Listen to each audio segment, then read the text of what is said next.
نحمده ونصلي على رسوله الكريم أما بعد أعوذ بالله من الشيطان الرجيم بسم الله الرحمن الرحيم رب اشرح لي صدري ويسر لي أمري واحلل عقدة من لساني يفقهوا قولي رب زدني علما رب زدني علما رب زدني علما۔ پارہ نمبر 13 سٹارٹ کرنے لگے ہیں، اس سے پہلے تک ختم کر دیا تھا ہم نے پچھلی دفعہ۔ رکوع نمبر 7 ابھی چل رہا ہے سورہ یوسف کا، تو سٹارٹ کرتے ہیں بسم اللہ الرحمن الرحیم۔ اب سارا وہی والا واقعہ چل رہا ہے، جو حضرت یوسف علیہ السلام ہے وہ جیل میں ہے اس وقت، اور ان کے پاس جو بندہ گیا ہے سارا وہ اسی آگے سے سلسلہ سارا کا سارا چلے گا۔ اب یہاں سے شروع کرتے ہیں۔ بادشاہ نے کہا انہیں میرے پاس لے آؤ تاکہ میں انہیں اپنے لیے خاص کر لوں۔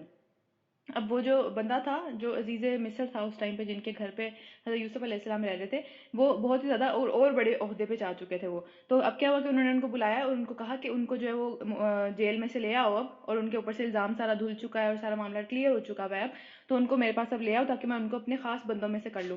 جب یوسف علیہ السلام نے اس سے گفتگو کی تو اس نے کہا کہ اب آپ کے ہاں ہماری جو ہمارے پاس ہی رہیں گے، اور آپ جو ہے ہمیں آپ کے اوپر پورا بھروسہ ہے، آپ ہمارے یہاں مکین ہیں، ہمارے یہاں آپ جو ہے وہ ہمارے ساتھ ہی رہیں گے، اور آپ کے اوپر، آپ کی امانت پہ، آپ کی صلاحیتوں پہ، آپ کے سارے کے سارے جو معاملات آپ کریں گے ان کے اوپر ہمیں پورا بھروسہ ہے۔ یوسف علیہ السلام نے کہا کہ پھر ٹھیک ہے کہ ملک کے خزانے میرے سپرد کر دیجئے، میں حفاظت کرنے والا بھی ہوں اور اس کام کا علم بھی جانتا ہوں۔ یعنی کوئی بھی جو بندہ تھا وہاں پہ وہ اس چیز کو، اس مشکل کام کو کرنے کے لیے تیار نہیں تھا۔ تو یوسف علیہ السلام نے کہا کہ میں نے یہ چیز سیکھی ہے جب میں عزیز مصر کے ہاں رہتا تھا، تو وہاں پہ میرے مینیجیریل سکلز جو تھی اور میری جو منی میٹرز تھے وہ بہت زیادہ اچھے ہو گئے وہاں پہ رہنے کی وجہ سے، اور اس وجہ سے میں اس چیز کو کر سکتا۔ تو انہوں نے آگے بڑھ کے والنٹیریلی اس چیز کو ایکسیپٹ کیا، جو کہ کوئی بھی بندہ جو ہے وہ وہاں پہ کرنے کے لیے تیار نہیں تھا، کیونکہ ظاہر ایک طرح سے بھی پتا تھا کہ آگے جو قحط آنے والا ہے، اب جو مشکل دن آنے والے ہیں، تو اس میں کون اس چیز کے اوپر جو ہے وہ آگے بڑھ کے اس چیز کو دیکھے کہ بھئی اناج کیسے تقسیم کرنا ہے اور یہ سارے معاملات۔ حضرت یوسف علیہ السلام نے کہا کہ میں یہ کام کر سکتا ہوں، مجھے اللہ تعالیٰ نے اتنی صلاحیت دی ہے اور مجھے اس کام کا علم بھی ہے، اور آپ کو میرے پہ بھروسہ بھی ہے، میں حفاظت کرنے والا بھی ہوں۔ تو اس میں اب یہ بات ہے کہ آفر کے جواب میں انہوں نے جو ہے وہ ان کو آفر کی گئی تھی، تو تب انہوں نے بتایا کہ مجھے اس بات کا علم ہے۔ وہ شوخیاں نہیں مارتے پھر رہے تھے، ہم نے پہلے بھی یہ بات پڑھی ہے کہ شوخیاں نہیں مارنی چاہیے، چاہے اس کا اگر جو آپ بھی آپ بھی کے پاس۔ کمیونیکیٹ نہیں کریں گے ان کو تو یہی لگے گا کہ شاید مطلب کہ آپ ان کے اوپر نہ برڈن۔ کوشچن جو ہے نا وہ ہم اینڈ پہ لیں گے، اصل میں بھی ٹائم اتنا زیادہ نہیں ہوتا کہ ہم اس کے درمیان میں ڈسکشن بھی کر سکیں، اور مجھے سمجھ میں بھی نہیں آیا کیا کہا ہے۔ برڈن بننے کا کہہ رہی ہیں، مجھے سمجھ میں نہیں آیا۔ اچھا خیر آگے چلتے ہیں، اینڈ پہ جو ہے وہ ہم تھوڑی سی جگہ چھوڑتے ہیں، اینڈ پہ جس کا کوئی کوشچن ہوتا ہے وہ وہاں پہ ٹھہر سکتا ہے، اس سے یہ ہوتا ہے کہ بار بار تاکہ انٹرپشن نہ ہو۔ خیر آگے چلتے ہیں کہ تو انہوں نے کہا کہ جب حضرت یوسف علیہ السلام سے انہوں نے گفتگو کی تو انہوں نے کہا کہ ملک کے خزانے آپ جو ہے وہ میرے سپورٹ کر دیجیے، میں اس چیز کو جو ہے وہ زیادہ سمجھنے والا ہوں، زیادہ اس کا علم بھی رکھنے والا ہوں۔ تو بہرحال چوکیوں والے کی بات ہو رہی تھی کہ آفر کے جواب میں انہوں نے کہا کہ میں اس کام کو بہتر کر سکتا ہوں۔ تو اس لیے اس میں ایک یہ چیز بھی ہے کہ جب آپ کو پتا ہو کہ آپ یہ کام دوسروں سے بہتر کر سکتے ہیں تو آگے بڑھ کے اس کی ذمہ داری اٹھا لینی چاہیے۔ یہ نہیں ہونا چاہیے کہ آپ دیکھ رہے ہیں کہ ہاں ٹھیک ہے بس کر کے دکھائیں، اب یہ سارے کے سارے میرے بغیر کر کے دکھائیں، یہ سارے کے سارے لوگ انہوں نے تو میرے ساتھ یہ کیا۔ اگر ہم ہوتے حضرت یوسف علیہ السلام کی جگہ ہم کیا کہتے کہ انہوں نے تو میرے ساتھ اتنا برا سلوک کیا، میں تو کبھی ان کے ساتھ بھلا نہ کروں، ٹھیک ہے کرنے دیں جو کر رہے ہیں، خود ہی بھگتیں گے بعد میں، تو ان کے ساتھ بری ہونی ہی ہے۔ ظاہر ہے وہ خواب جو آیا ہوا تھا وہ 7 سال آنے والے تھے، اب 7 سال وہ 7 سال تو چلے گزر چکے تھے، اس کے آگے بھی مشکل زندگی جو تھی وہ آنے والی تھی اب۔ تو کیا ہوا کہ یہ سارا کا سارا معاملہ جو تھا حضرت یوسف علیہ السلام نے آگے بڑھ کے ان کو کہا کہ میں رسپانسبلٹی اٹھانے کے لیے تیار ہوں اس چیز کی۔ تو آگے کیا ہوا، اس طرح ہم نے اس سرزمین میں یعنی کہ مصر کی سرزمین میں یوسف علیہ السلام کی جو اقتدار تھا، جو عہدہ تھا، وہ اللہ تعالیٰ کا پورا پلان دیکھے کتنا بڑا پلان چل رہا تھا۔ پہلے جو ہے وہ کنویں میں ان کو ڈال دیا، اس کے بعد جی وہ غلام بن گئے، اس کے بعد ان کو ایک اچھی زندگی ملی لیکن اس کے اوپر پھر بھی جو ہے وہ قید میں ڈال دیے گئے، اور فائنلی یہاں پہ آ کے اتنے عرصے بعد، مطلب ہم نے کل بھی پڑھا تھا کہ 14 سال شاید وہ جیل میں رہے تھے یا پھر 9 سال، تو اتنے عرصے وہ جیل میں رہنے کے بعد اللہ تعالیٰ نے اللہ تعالیٰ کی جو ایک پوری بڑا پلان چل رہا تھا اس میں یہ تھا کہ یوسف علیہ السلام جو ہے وہاں پہ حکومت کرے، مصر میں حکومت کرے یوسف علیہ السلام فائنلی۔ تو کیا ہوا کہ اس طرح یہ سارا پلان چلا، اور اس سرزمین میں، اس مصر کی سرزمین میں یوسف علیہ السلام کے اقتدار کی، ان کی حکومت کی راہ ہموار کی اللہ تعالیٰ نے۔ وہ مختار تھا اس میں کہ جہاں چاہے اپنا گھر بنائے، یعنی کہ ان کو اتنی زیادہ اتھارٹیز دے دی گئی تھی، ان کے عقل کے ذریعے سے، ان کے صبر کے ذریعے اللہ تعالیٰ نے ان کو اتنا سارا کچھ دیا، اور لوگوں نے ان کے اوپر اعتماد کیوں کیا؟ کیونکہ وہ بہت زیادہ عقل مند تھے اپنے کاموں کے اندر، اپنے ڈیسیجنز کے اندر۔ وہ ایک جو ساری تدبیریں بھی انہوں نے، خوابوں کی تعبیریں بھی بتائی تھی، ان کے ذریعے سے بھی وہ بہت زیادہ لوگ ان کے اوپر اعتماد کرنے لگے تھے، ٹھیک ہے، کہ جس پہ اللہ تعالیٰ کہتے ہیں کہ ہم اپنی رحمت جسے چاہتے ہیں نوازتے ہیں۔ نیک لوگوں کا اجر ہمارے ہاں مارا نہیں جاتا، کہیں نہ کہیں دنیا میں بھی مل جاتا ہے اور آخرت میں تو ہے ہی۔ اور حضرت یوسف علیہ السلام نے تو ویسے اتنا لمبا صبر کیا، ان کے اوپر کوئی الزام نہیں تھا، کوئی بھی انہوں نے جرم نہیں کیا تھا، لیکن پھر بھی ان کو سزا ملی، اور آخرت کا اجر تو انہی لوگوں کے لیے زیادہ بہتر ہے جو ایمان لائے اور اللہ سے ڈر کر کام کرتے رہے۔ رکو نمبر 7 ختم ہو رہا ہے، 8واں شروع کرتے ہیں۔